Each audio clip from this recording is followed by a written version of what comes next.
My name is Ryan Keller. I'm 28 years old, born and raised in Seattle, Washington, a city where the rain can make even the brightest windows look like they're hiding something. This is the story I've never told anyone. I call it, she said, it's our secret, but someone recorded us.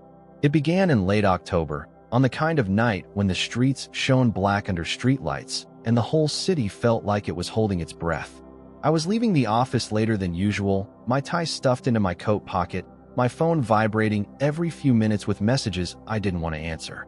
Work had become a slow kind of drowning. I was a project manager at a branding agency downtown, the kind of place that looked creative from the outside and quietly cannibalized people on the inside. We sold stories for a living, campaigns, identities, polished lies dressed as meaning. My boss, Allison Grant, had a voice so calm it made her cruelty harder to detect. She could destroy your confidence while sounding like she was giving you a compliment.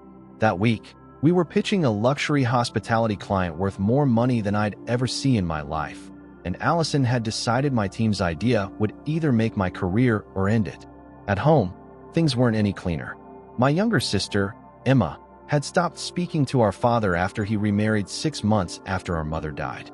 I was the bridge between them, the reluctant messenger, the son who answered both calls and belonged fully to neither side. My father kept saying, families survive harder things than this. Emma kept saying, not when nobody tells the truth. That sentence stayed with me longer than I understood. I first saw her that Thursday in the lobby of the Ashcroft Hotel, where our agency had booked a private presentation suite for the client preview. She was standing near the marble staircase, speaking quietly into an earpiece, one hand resting against the front desk as if the whole elegant building answered to her. She looked about 30, maybe a little younger. Dark hair pinned back, black dress, no jewelry except a slim silver watch. Composed in the way some people are when they've learned emotion is dangerous in public. When she looked at me, I felt the strange, immediate jolt of being recognized by someone I'd never met. You're with Harlow and Pierce, she said. It wasn't a question. Ryan Keller, I replied. Project manager. Or tonight, professional panic suppressor. To my surprise, one corner of her mouth lifted. Juliet Vale, she said. Director of Guest Experience. There was something in the way she said the title, like it was both true and not the whole truth. All evening I caught glimpses of her. In the corridor outside the suite, near the elevators, speaking to staff in a low, precise tone. Once, when our presentation stalled because the client's CFO began shredding our financial assumptions, I looked toward the back of the room and found her watching me, not with pity, but with something steadier. Interest, maybe even concern. The pitch ended badly. Allison blamed me without saying my name. The clients left smiling the way rich people smile when they've already decided against you. By the time I got downstairs, it was raining hard enough to blur the city into streaks of white and gold. Juliet was standing beneath the awning alone. You look like you need a drink, she said. I look like I need witness protection. She laughed softly, then glanced toward the valet line. There's a bar upstairs no one uses on Thursdays. Quiet. No agency people. No hotel guests with too much cologne. I should have gone home. I should have answered Emma's texts. I should have been the kind of man who still trusted his own caution. Instead, I followed her. The bar was on the top floor, all dim amber light and glass walls. Rain moved across the windows like static.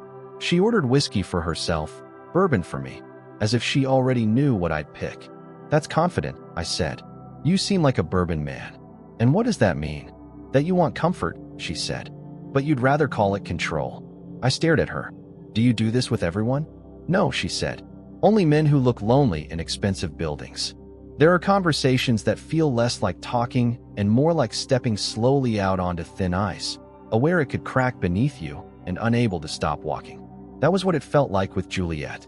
She told me she'd been with the hotel group for 3 years, that she hated shallow people, fake urgency, and men who mistook silence for weakness.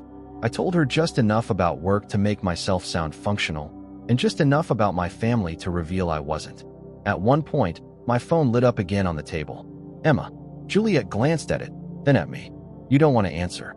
I don't want to fail another person tonight. Her expression changed then. Softer. Sadder, maybe. Sometimes, she said quietly, people ask for honesty when what they really want is reassurance. The city glowed below us. The rain deepened. Somewhere in the distance, thunder rolled over the water. When she touched my hand, it felt less like seduction and more like permission. "I shouldn't be doing this," she murmured.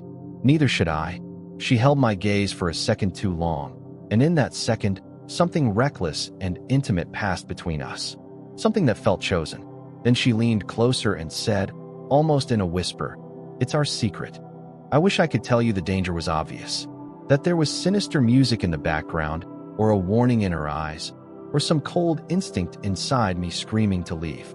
But the most dangerous moments in life rarely feel dangerous at first. They feel warm. They feel private. They feel like finally being seen. That night, I kissed her in a hidden corridor behind the private lounge, where the lights were low and the hum of the hotel wrapped around us like concealment.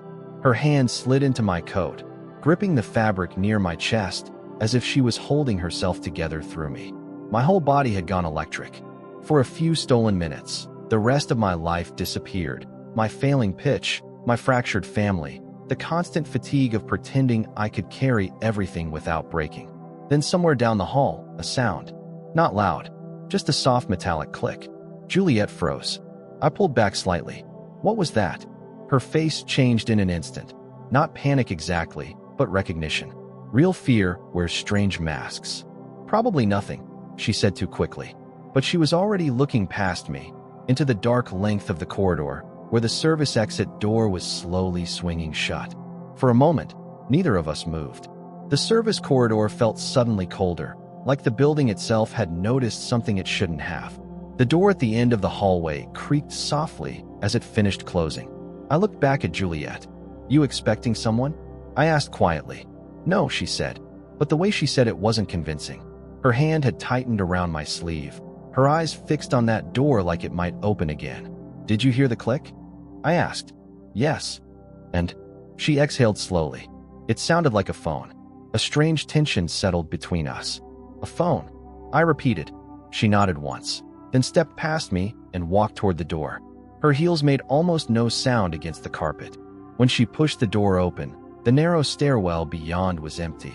Just concrete steps spiraling downward and the faint echo of rain hitting the roof outside. No one. But that didn't make the feeling go away. She closed the door again and leaned against it for a moment, thinking. I could see something working behind her calm expression. "Juliet," I said carefully, "is there something I should know?" Her eyes lifted to mine. "Not yet," she replied. That answer should have been enough to make me walk away. But attraction does strange things to logic. Instead, we returned to the bar upstairs, both pretending the moment hadn't happened. But the energy between us had shifted. Juliet was quieter now, nursing the last of her whiskey while staring out at the rain-soaked skyline. After a while she said, almost to herself, "Sometimes secrets don't stay where you leave them." "That sounds like experience," I said. She gave a faint smile. "You have no idea." Before I could ask what she meant, her phone vibrated on the table. She glanced at the screen, and all the color drained from her face. "What?" I asked. She didn't answer right away. Her thumb hovered above the phone like it was something dangerous. Then she turned the screen toward me. A message from an unknown number. There was no text, just a video file. My stomach tightened. "What is it?" I asked. "I think," she whispered, "you should see." She tapped the video. For a second the screen was black. Then the image appeared. The corridor. The same corridor we'd just been standing in. The camera angle was slightly tilted, like it had been filmed quickly from around the corner. And there we were, Juliet and me, kissing. My chest went hollow. The video was only 15 seconds long, but it felt like watching something explode in slow motion. The moment our lips met, the way her hand grabbed my coat, my face, clear enough that anyone who knew me would recognize it instantly. The clip ended. Silence filled the bar. I looked at her. "Who sent that?" She shook her head slowly. "I don't know." Another vibration. Another message from the same number. This time, text appeared beneath the video. "Secrets are expensive." A chill ran through me. "Blackmail," I said. Juliet didn't respond. She was staring at the message like she already knew the sender. "You know who it is," I said. She finally looked at me, and in her eyes I saw something I hadn't seen before. Guilt. "Juliet," I said slowly. "What did we just walk into?" She leaned back in her chair, rubbing her temples. "I hoped this wouldn't happen," she murmured. That's not an answer. She hesitated. Then she said quietly, Ryan, the Ashcroft isn't just a hotel. I blinked. What does that mean? She leaned closer so no one could hear. Important people stay here. Politicians, CEOs, investors, people with reputations that can't afford mistakes. I felt my pulse rising. And someone in this building has been secretly recording things, she said. Affairs, deals, conversations. My mind raced. You're telling me someone runs a blackmail operation inside the hotel? Yes. And you knew about it? I suspected, she corrected softly. The words hit harder than I expected. So why bring me here? I asked. I didn't, she said quickly. Not for that. Another buzz from her phone interrupted us. A new message appeared. This one was shorter. Meet tomorrow night, 10 p.m., Suite 1903. Then another line appeared beneath it. Come alone, or the video goes public. My throat felt dry. This could destroy my job, I said. Juliet nodded faintly. It could destroy mine too. We sat there for a long moment, the rain whispering against the glass walls around us. Finally, I asked the question that had been growing heavier in my chest. Juliet, tell me the truth. Her eyes met mine. Was any of this an accident? She held my gaze for several seconds, long enough that I already knew the answer would hurt. Then she said quietly, No, meeting you wasn't. And somehow, that truth felt far more dangerous than the blackmail. The next night, I stood outside the Ashcroft Hotel again, rain misting across the streetlights like static. My heart hadn't been this restless in years. Part of me wanted to walk away, delete the messages, pretend none of this had happened. But secrets have gravity. Once you're pulled into them, walking away feels impossible. Suite 1903 was on the 19th floor. The hallway outside it was silent, thick carpet swallowing every sound of my footsteps.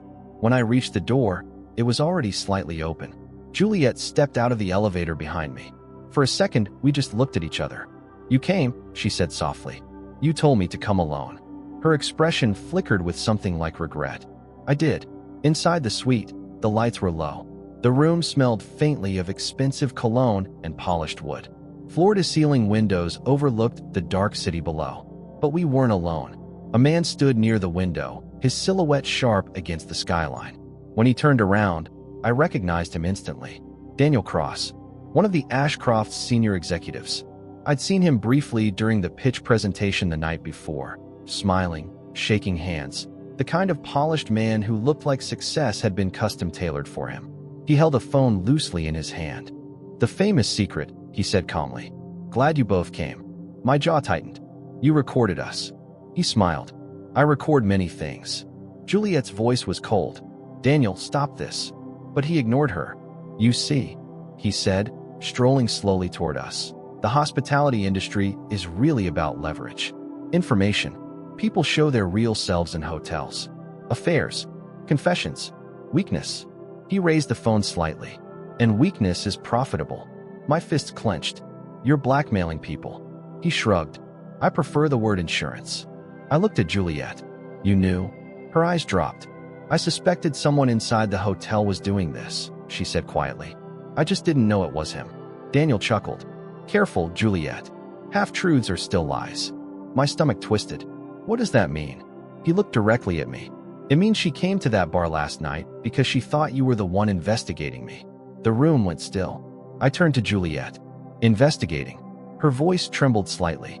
Ryan, when your agency booked the hotel for the pitch, I saw your name connected to a compliance audit firm that sometimes works with corporate investigations. I blinked. That's just a consulting partnership. I'm not an investigator. I know that now, she whispered. But I thought you might be someone who could expose what was happening here. Daniel laughed softly. And instead, you two gave me the perfect video. For a moment, rage burned through me so hard I could barely breathe. But then something strange happened. I started to laugh. Daniel frowned. Something funny? Yes, I said. I pulled out my phone. Because the moment you texted that video, I forwarded it. His smile faded. To who? He asked sharply. My boss, I said. And our client's legal team. Juliet stared at me in shock. You said important people stay here. I continued calmly. Politicians. CEOs. Daniel's expression hardened. So imagine what happens when they find out someone's been secretly recording them. The silence that followed was thick enough to choke on. Daniel finally lowered his phone. For the first time, he looked uncertain. Juliet exhaled slowly beside me, relief and disbelief mixing in her eyes. "You planned that?" she asked. "Not exactly," I said. "But if someone tries to blackmail you, the best defense is to make their secret bigger than yours." Daniel didn't say another word as we walked out. 2 months later, the scandal quietly dismantled half the Ashcroft leadership. Daniel Cross disappeared from the company overnight. Juliet left too. Sometimes we still meet for coffee on rainy afternoons. We never talk about that night in the corridor, but I learned something from it. Secrets feel powerful when they're hidden. But the moment truth walks into the room, secrets lose their control. And sometimes the people who enter your life as danger are the same people who teach you how to stop being afraid of the truth.